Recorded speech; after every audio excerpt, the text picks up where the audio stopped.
항상 사랑하고 존경하는 시청자 여러분, 안녕하십니까? 하늘에서 재앙이 빗발친다. 데일리 재앙 브리핑입니다. 최근 문재인 정부에 대한 비판에 가장 앞장서고 있는 인물을 꼽자면 누가 뭐래도 진중권 전 동양대 교수를 들을 수 있을 것입니다. 진정 교수는 지난 10일 문재인 대통령의 철학이 부족해 보인다는 취지로 의전 대통령 같다며 자신의 페이스북에 문 대통령에 대한 비판글을 게시했는데요. 이에 대해 청와대 국민소통 수석을 지낸 윤영찬 더불어민주당 의원과 신동호 청와대 연설비서관 등을 비롯한 전현직 청와대 인사들이 일제히 사실이 아니다라며 진정 교수를 비난하고 나섰습니다. 심지어 신동근 민주당 의원은 진정 교수의 비판이 난사 수준의 침뱉기라며 품위를 지키라는 원색적인 비난을 가하기도 했습니다. 그러나 진정 교수는 이런 청와대와 더불어민주당 인사들의 공세에 굴하지 않고 지속되자 12일 다시 반박에 나섰습니다. 이날 진 교수가 올린 페이스북 글에서는 혹시 이분들 내 핑계로 충성경제 하는 건가요? 라고 말하면서 노무현 대통령은 대통령을 비방한 것조차 주권을 가진 시민의 당연한 권리로 인정했는데 문재인 정권은 대통령을 비판하는 것조차 국민에게 허용하지 않으려 한다. 이게 바로 노무현과 문재인의 차이다. 노 대통령이 그립다고 문재인 정부를 정면으로 비판했습니다. 실제로 노무현 대통령은 2007년 재임 시절 대통령을 욕하는 것은 민주사회에서 주권을 가진 시민의 당연한 권리입니다.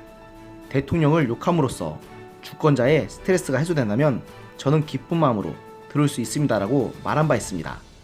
진정 교수는 다시 자신을 비난한 여권 인사들을 겨냥해서는 180석 차지했다고 주권을 가진 시민의 당연한 권리를 빼앗아간 것이라고 하면서 이분들 단체로 뭘 잘못 드셨나? 갑자기 왜들 이러시죠? 라고 말했습니다. 특히 앞서 말씀드린 신동훈 의원의 난사 수준의 침뱉기, 우은한 발언을 언급하면서 과거 민주당 인사들의 반응에 비하면 양반이라고 날을 세웠습니다.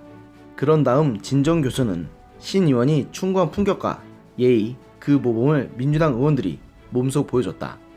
일단 대통령을 비판하는 그분들의 예의와 품격을 보자고 말하면서 2009년 민주당 천정배 의원은 이명박 대통령 향해서 쥐박이, 땅박이, 이매가라고 불렀고 2010년에는 이명박 독재 심판 결의대회에서 죽여버려야 하지 않겠느냐고 극언했다.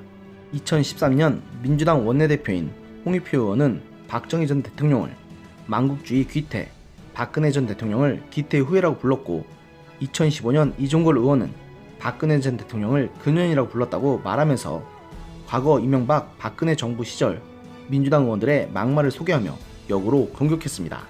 그러면서 진정 교수는 이러한 고상한 표현은 제 천한 입에 어울리지 않아 그래서 폭력적이고 상스럽게 의전 대통령이라고 했던 것이다. 조용히 넘어가는 게 좋을 텐데 계속 랠리 끌어가야 좋을 것 하나 없으며 본인들이 원할 리도 내가 원하던 상황도 아니라고 반어법으로 일관된 비판을 하면서 노무현 대통령은 탈권위의 상징이었기에 계급장 떼고 평검사랑 맞짱을 떴고 평검사한테 대학 안 나왔다고 비아냥을 받았다. 그런데 그의 친구인 문재인 대통령은 어느새 권위주의의 상징이 되어버렸다.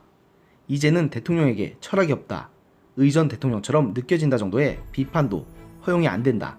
도대체 이 나라가 어떻게 되려는지 도무지 모르겠다고 갈수록 자신들에 대한 비판을 거부하고 있는 현 정권의 오만방자함을 질타했습니다. 이 정부가 노무현 대통령을 어떻게 생각하시는지를 시청자 여러분도 잘 알고 계실 테니 그건 그야말로 이 정부를 향해 할 수 있는 최고 수준의 비판이라고 생각합니다. 진짜 진 교수의 비판은 민주주의의 국가에서라면 누구나 할 수 있는 수준의 비판에 대해는 누구나 동의하실 것입니다. 딱히 누군가를 비난한 것도 아니고 문재인 대통령에게 국정 철학이 보이지 않는다 정도의 비판인데 이게 그렇게 비난을 받을 정도의 비판인지 솔직히 저는 잘 모르겠습니다. 이 정도면 이 정권과 민주당은 최소한의 가면조차 벗어던진 수준이라고 봅니다. 누가 보더라도 이건 민주주의의 정부, 민주주의의 정당이라고 볼 수 없습니다. 국민 대다수의 지지라는 위력을 앞세운 중우정치, 독재를 지향하는 전체주의 정부, 전체주의 정당입니다. 게다가 선거를 통해서 그들에게 무소불위의 권력을 몰아주기까지 했으니 이 정부는 정말로 눈에 뵈는 게 없을 것 같습니다. 그렇지만 분명하게 말하겠습니다. 달도 차면 기울고 꽃도 피면 지는 법이라는 말이 괜히 있는 게 아닙니다. 지금처럼 달려가면 머지않은 미래에서 지금 미래 턴업당의 모습이, 아니 그보다 더 처참한 모습이 당신들의 모습이 될 것입니다. 오늘의 영상은 여기까지였습니다. 들어주셔서 감사합니다.